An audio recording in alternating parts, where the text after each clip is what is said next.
Tantor Audio presents The Warrior's Heart, Becoming a Man of Compassion and Courage by Eric Greitens. Narrated by Corey Snow. You stand in freezing water up to your chest. Every muscle in your body throbs with pain. You are exhausted beyond anything you could ever imagine, and all around you, the night air carries the curses and groans of others who are gutting it out like you, who are trying to survive the night. Most won't. You know the statistics. Maybe 1 in 10 will make it through this week, will survive hours, days of the punishment required to become a Navy SEAL. The water is dark around you, but you can make out lights on the beach. You remember your instructor's words as the sun drifted toward the horizon, their voices booming over the bullhorns. "Say good night to the sun, gentlemen. Say good night to the sun. Tonight is going to be a very, very long night, gentlemen. Tonight is going to be a very, very long night." You imagine another 100 hours of this. You see yourself plunging over and over into the icy water, pulling yourself out again. You imagine endless repetitions of sit-ups, flutter kicks, push-ups. Surf torture, they call it, when they leave you in freezing water. Not just for a few minutes, but for 5 more days. 5 days of struggle and uncertainty. 5 days of physical and emotional torment made to separate the iron-willed from the merely strong. In the distance, a bell sounds 3 times, and then another 3 times. As you hear the bell, you know that another student has chosen to quit. A voice rises and falls, taunting you, inviting you to do the same. "Quit now and you can avoid the rush later. It just gets colder.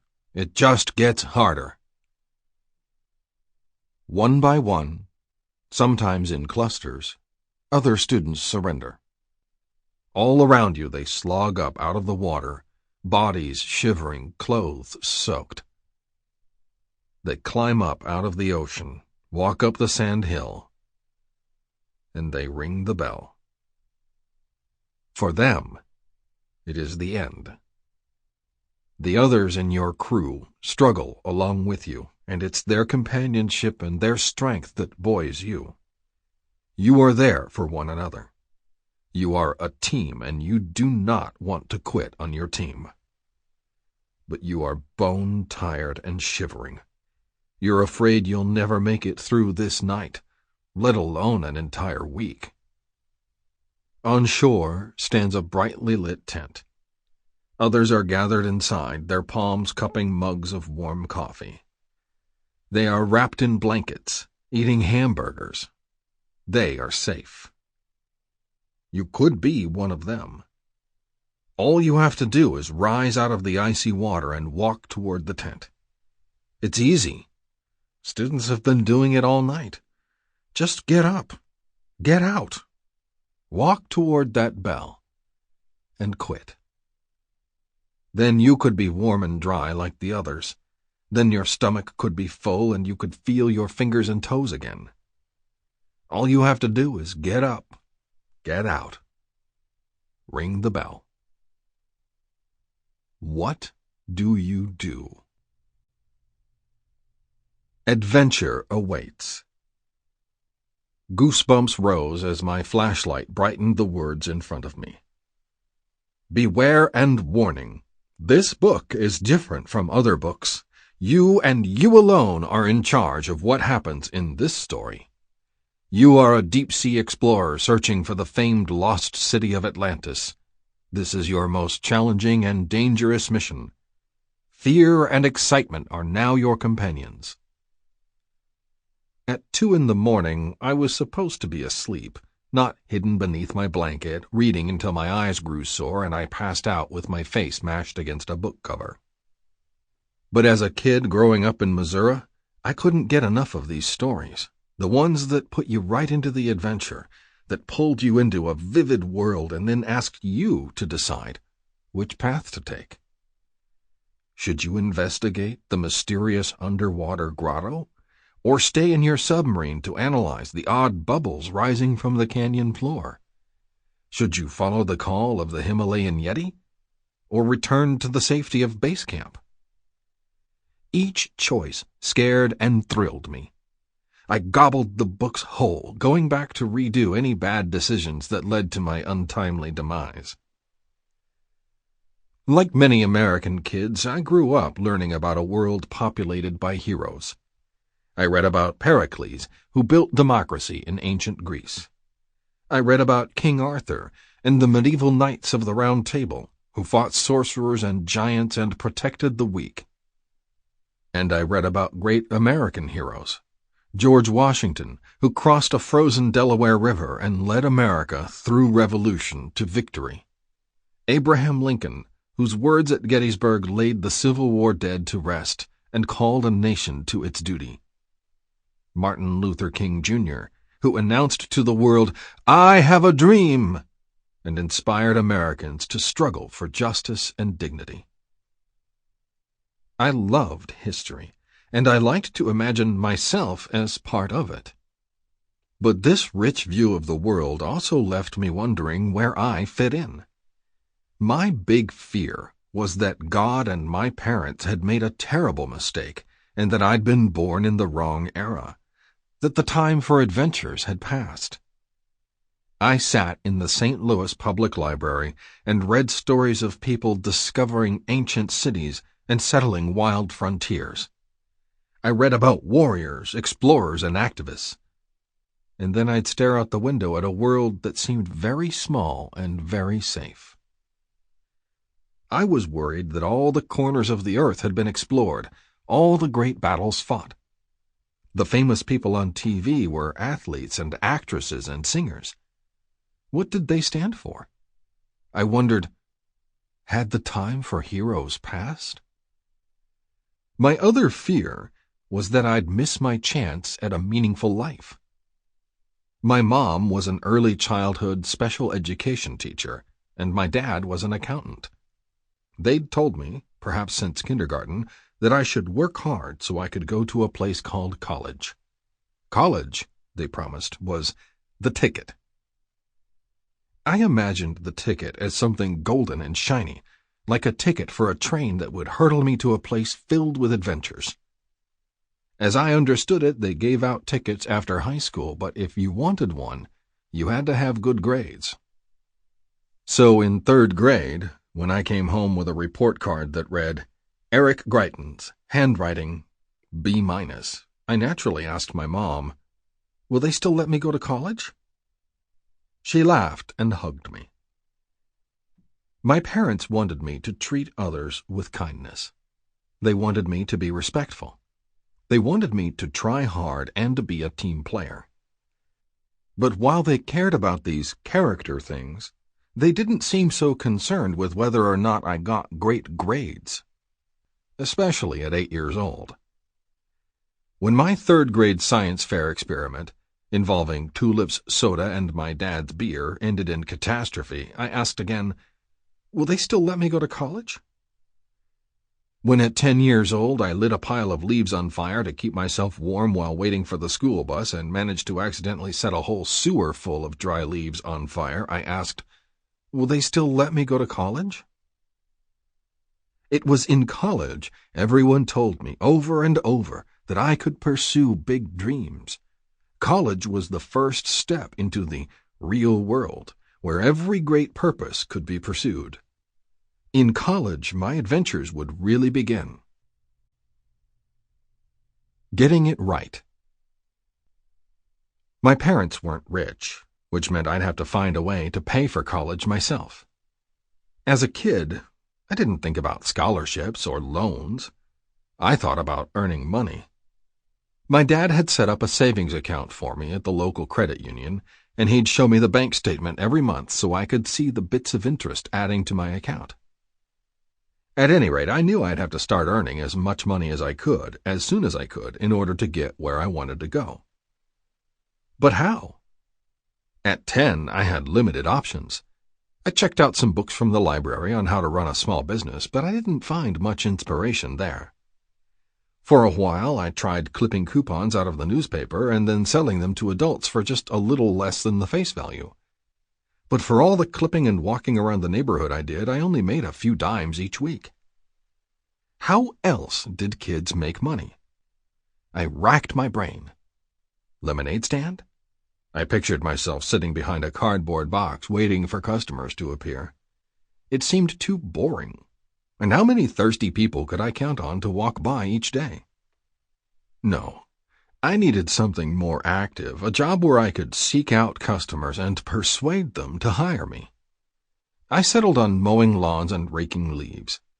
At the top of a notebook where I kept track of my jobs, I wrote, Greitens Lawn Care. Eventually, it would grow to be a booming enterprise, complete with subcontractors, my younger brothers. My company handled not just raking leaves, but edging lawns, weeding, trimming hedges, painting, and, best of all, shoveling snow in the winter. I cut a deal with my neighbor. He said that if I cleared his driveway for free every time it snowed, I could use his snowblower on other neighbors' driveways. So my brothers and I would walk through the neighborhood pushing the snowblower in front of us, shovels on our shoulders, asking neighbors if they wanted us to clear their driveways. One of my first customers was Roger Richardson, husband of my kindergarten teacher, Ann Richardson. Roger taught history at the high school and coached football. In addition to being one of my first clients, he taught me a lot of valuable skills, such as how to tie certain knots, how to be safe working with electricity, how to lay bricks and mortar, and the right way to paint. He also taught me a valuable lesson about doing a job right. Once, one of my brothers and I had spent a tough afternoon working on Roger's yard, mowing grass and trimming trees. We were supposed to collect all the branches and sticks, tie them into bundles, and put them out for trash collection. It was a hot day, and, exhausted, we forgot that we'd left a bunch of sticks on Roger's front porch. To his credit, when Roger called my house, he asked to speak to me instead of telling my mom what we'd done, or hadn't done. "Eric," he said, "you need to come back and finish the job." The walk to Roger's house seemed like the longest of my life. I knew I hadn't done a good job, and as reluctant as I was to go face the music, I was also determined to show him I could get it done right. Not only did I tie up each and every stick in a neat bundle for the trash collectors, I made sure to straighten all the gardening tools in the shed, and I swept his porch and driveway. I worked for Roger for the next 8 years until I left for college. Every summer I mowed his lawn, and every winter I shoveled his driveway. Working for him and others gave me a concrete understanding of money and how it worked. For years, if I was going to buy something, I'd translate the purchase into the number of lawns I'd mowed to earn it. A movie and ice cream with a date in high school? That equaled 2.5 lawns. College? That was going to require an awful lot of raking and snowblowing. I like to think that working for Roger prepped me for military training. He taught me that it wasn't enough to have a job. To make a job meaningful, you had to pay attention to the details and take pride in your work. He taught me the importance of getting it right. Since then, I've used those lessons 1,000 times. A lesson in respect. Even before college, other lessons came my way. One of the most important was that to be great or really do good in the world, I needed to understand the world beyond myself. When I was 16 years old, Bruce Carl, the director of Youth Leadership St. Louis, took me and a few other students to spend the night in a homeless shelter downtown. Bruce was a former basketball player with a lithe build, a shock of dark hair, and bright eyes. He bounded through life with the happy energy of a man who had good news to share. As director of the city's youth leadership program, he encouraged us to question authority and to serve. He was one of the first men to teach me that you could be a hero without slaying a dragon or leading a victory charge. you could make a difference in a quiet way and still have a profound impact on others. Bruce took our group to the shelter because he wanted to impress upon us that it was important to understand how our neighbors lived. In my mind, I was about to embark on a small adventure. I was 16, away from my parents on a mission into the unknown. I was curious to know what was out there. Bruce knew this. He also realized that whether we wanted to or not, we were there to learn what life was like for people who struggled every day. Before we entered the building, he looked at us and said, "I want you to listen. Learn." And so, on a winter night in a downtown church, I sipped chicken soup from a styrofoam cup, crackers floating, softening, and breaking apart as I talked with homeless men. When we bedded down for the night, it was in a room that smelled of urine and body odor on threadbare green mats laid on top of old cots. I thought about meals with my family, about holiday dinners with platter after platter of food. I thought about being warm in my own bed, in my own room, secure in the knowledge that someone nearby cared about me. I thought about the used car I'd just purchased with the money I'd earned from mowing lawns, and what a luxury that would be to some of these people. And I thought, with embarrassment, that I had seen men like these before, pushing carts along downtown streets, gathering outside churches and community organizations that served hot meals. But I hadn't really seen them, not like I was doing here, as I sat with them and listened. And learned. When one of the men mentioned his job, my face betrayed my surprise, and he said, "You thought none of us had a job?" My face grew warm. "Yes, I did think that," I said. "I'm sorry." "Don't apologize, young man. How about you just work my shift tomorrow?" He burst out laughing, and the rest of the night he kept telling everyone, "Young man here gonna work my shift tomorrow. He gonna work my shift." Later, I stood with two men at a window looking out on the freezing St. Louis night. As the shelter doors were locked, I saw a man hunched over on the other side of the street. He seemed thin and underdressed as he leaned into the icy wind. "Tonight's a bad night to be out," said one of the men. Later that night, Bruce sat down next to me, a somber expression on his face. "This is terrible," he said, surprising me. I'd never really seen him down before. "What's wrong?" I asked. He lowered his voice and leaned in so only I could hear. "They're giving food and shelter, but they don't have any job training or substance abuse programs. They keep running things this way, and these people will stay homeless forever." Just as Bruce had challenged us by bringing us to the shelter, he wanted to see the men in the shelter challenged as well. Just as he respected us, he respected the homeless men, and he believed that if you respected someone, you had to ask something of them. These men, he believed, should be involved in their own recovery. He thought it criminal that people could grow up oblivious and unresponsive to the suffering of others. "These are your neighbors," he would say. But he was pragmatic enough to know that having a loving, wide-open heart was only a start. If you wanted to make a change, you had to arm yourself with a plan and the knowledge and resources to put that plan into action. All of which pointed me back to the golden ticket to my intended destination: college. There, I thought, I'd learn how to really make a difference. There I'd learn the skills that would help me channel the compassion of people like Bruce to bring about a better world. The world opened. So I went to college. But for the first few weeks, I felt I'd been lied to. I'd chosen Duke University. Its unofficial motto, "Work hard, play hard," appealed to me. Duke also offered me a scholarship that covered my tuition for 4 years and included a summer term at Oxford University in England between my junior and senior years. I was extraordinarily grateful for the opportunities that Duke offered me. I decided to study public policy because it concerned, I believed, the great affairs of the world. It was the study of all we had in common and how we could improve the world together.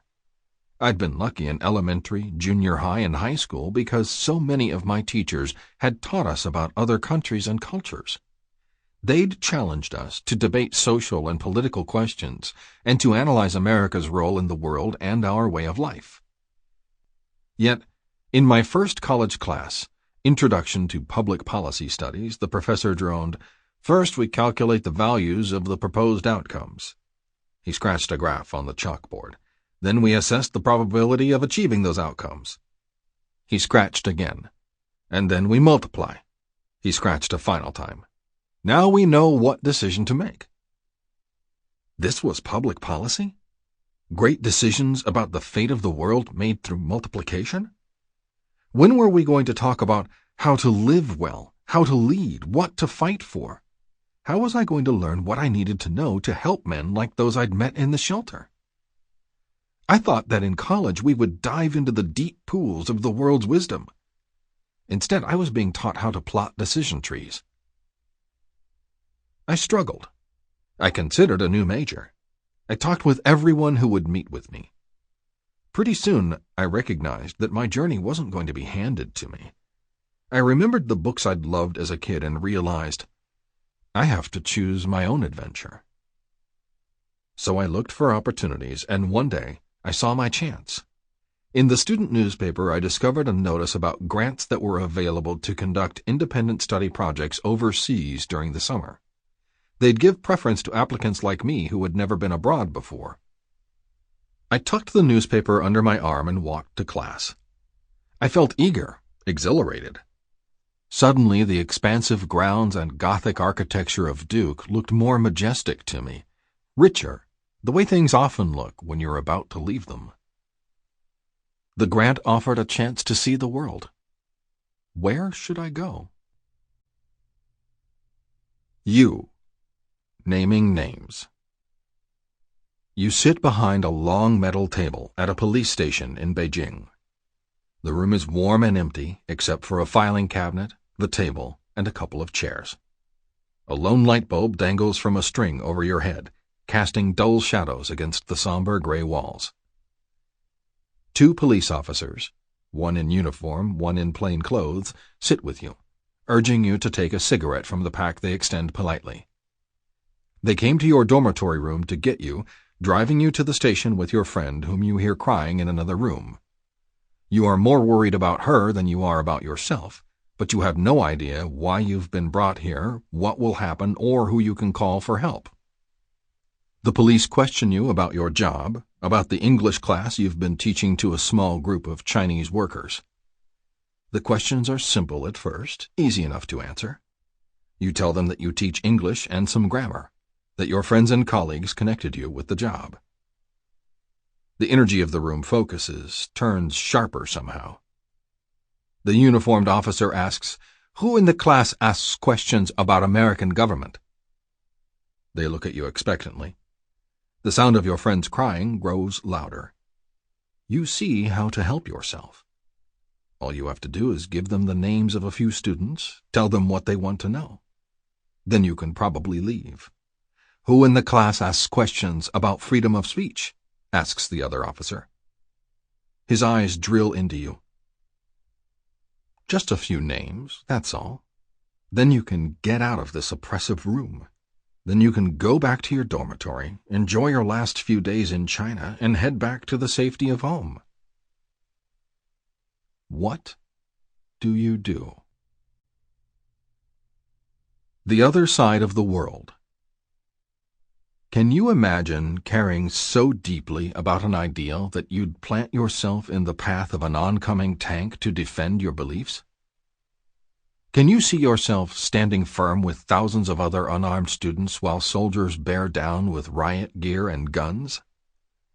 And can you imagine that what you're fighting for, the thing that someone brutally opposes, is your right to make your own choices, to believe what you want to believe, read what you want to read, say what you feel moved to say?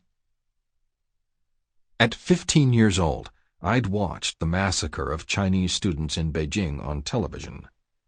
I was just a little younger than those I saw in photos, and yet the whole event felt remote from my safe life in suburban St. Louis. I took a lot for granted back then. The right I'd someday have to vote, to travel to any part of the world, to voice my disapproval of things that seemed unjust, to make decisions for myself. And now, at age 18 and faced with a big life-changing decision, where to go among all the places that fired my imagination, I chose China. Why? Well, I'd like to say the decision took a lot of deep thought and careful weighing of options, but really it came about because my uncle was in the broom business and had once made a trip to China to visit a broom factory. My uncle offered to help me, so I put together a grant application to study in China. When the grant came through, I couldn't believe I'd be traveling halfway around the world. I'd barely been out of the Midwest before. When I left for the airport, I knew zero about Chinese culture. I didn't speak a word of Mandarin, and I knew almost nothing about Chinese history. I did, however, own a new hat. Inspired by Indiana Jones, I went to the mall and bought one. Only I couldn't find a sharp-looking fedora like Indy's. Instead, as I walked through the airport with a brand-new pack on my back, I sported an Australian Outback hat on my head. Close enough. I was ready for adventure. Getting there meant flying from St. Louis to Dallas to San Francisco to Beijing. I felt like I'd crossed the world before I even left the country. On the final leg of the trip, I sat next to an elderly Chinese woman. She asked me my family name, and I told her, "It's Greitens, pronounced like Brightens with a G." "In China you'll be better off as Mr. Eric," she said. Then she taught me a few key phrases. By the time we landed, I was able to say, "I am hungry, feed me." I woke the next morning jet-lagged and thirsty. Everyone in America had warned me over and over again that even touching the water in China would lead to dysentery, diarrhea, diphtheria, and a host of other savage-sounding illnesses. I had purchased a contraption to boil water, but after 5 minutes of unsuccessfully trying to boil a cup of water in the hotel bathroom, I opened the faucet, filled a glass of water, and drank.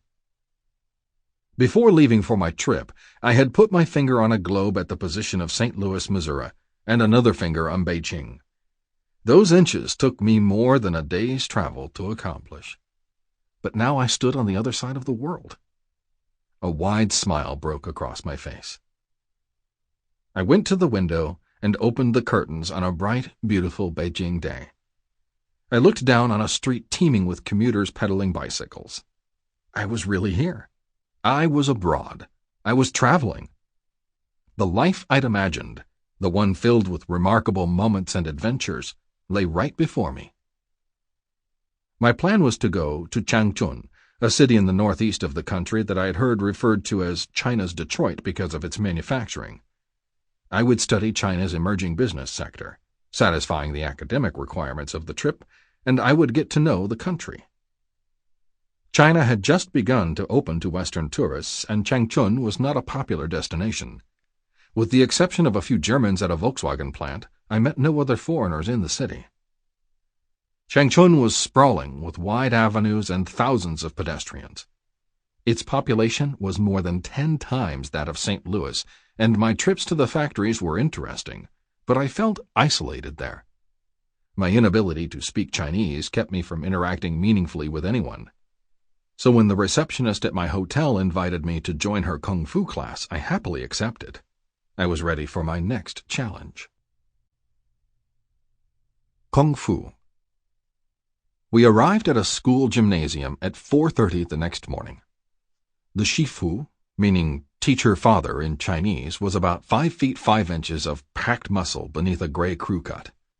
I guessed he was about 60 years old. He wore a light blue cotton shirt fastened with embroidered ties instead of buttons, cuffs folded back against the sleeves. He prowled gracefully among the rows of students engaged in their taolu, a fight dance of choreographed punches, kicks, and blocks. I loved sports, and I couldn't wait to get started. The shifu came up to me, his movements fluid and unassuming. I stood up straight and smiled. I wanted to show him I'd be a great student. The shifu called the other students over, and they gathered around us. I held my breath, wondering what was about to happen. He regarded me for a moment and placed a fist against my chest. barely touching me. With a hoarse shout, he opened his fist and knocked me back. Sample complete. Ready to continue?